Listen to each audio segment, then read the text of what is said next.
अहम खबर हम आपको बता रहे हैं, मोहम्मद यूनुस से पीएम मोदी की मुलाकात। ये बहुत बड़ी खबर है इस वक्त की।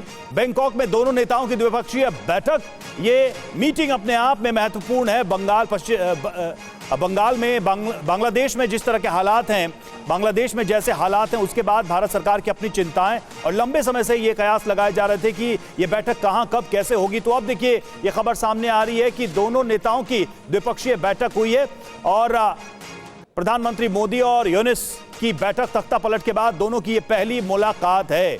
मनीष हमारे साथ इस वक्त जुड़े हुए हैं। मनीष, बांग्लादेश की सरकार के जो मुख्य सलाहकार हैं, वो लग रहा था काफी समय से प्रधानमंत्री नरेंद्र मोदी से मिलने का अवसर ढूंढ रहे थे। ये अवसर मिला है। क्या इस अवसर पर उन्होंने बात की होगी? भारत की चिंताओं का क्या होगा, क्या करेंगे वो क्या विषय आपको लग रहा है कि इस बैठक में शामिल होंगे, इस मुलाकात में शामिल रहे होंगे?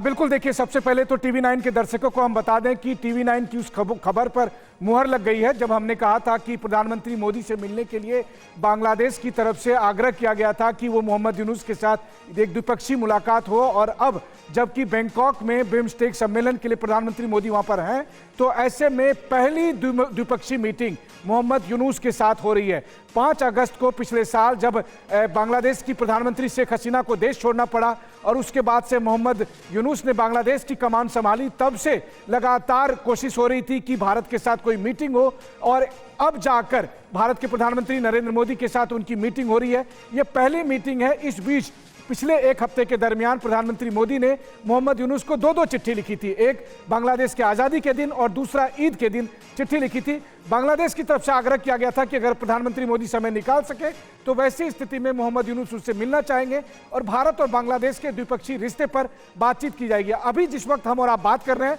उस वक्त ये मीटिंग चल रही है, यानी प्रधानमंत्री मोदी और मोहम्मद यूनुस के बीच की मीटिंग चल रही है।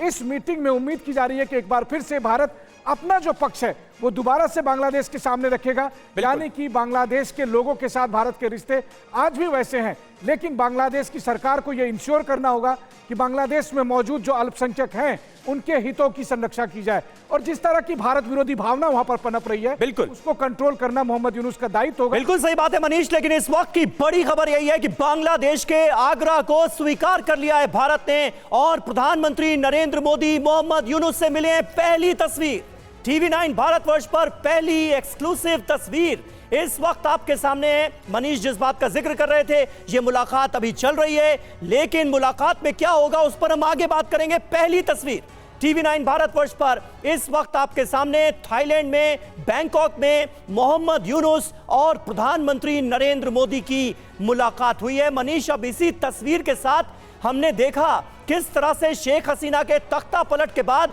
बांग्लादेश में जो हालात बने, कट्टरपंथी समूह जो है वो हावी होते हुए नजर आए। बांग्लादेश एक पल को ऐसा लगा कि चीन और पाकिस्तान जैसे देशों की गोद में जाकर बैठ गया है। एंटी इंडिया सेंटिमेंट्स को हवा दी जाने लगी और ऐसे में भारत ने कितना बड़ा दिल एक तरह से दिखाया है बांग्लादेश के आग्रह को स्वीकार करके।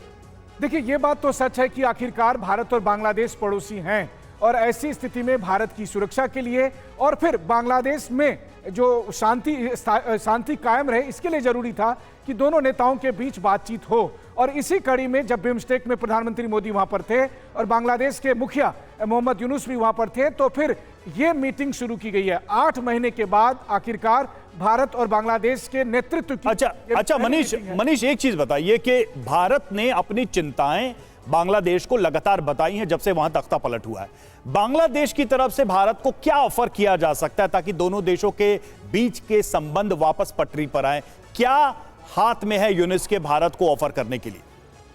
देखिए, सबसे बड़ी बात तो यह है कि मोहम्मद यूनुस ये आश्वस्त कराना चाहते हैं कि बांग्लादेश का सहयोग तब भी जारी रहेगा शेख हसीना के बगैर।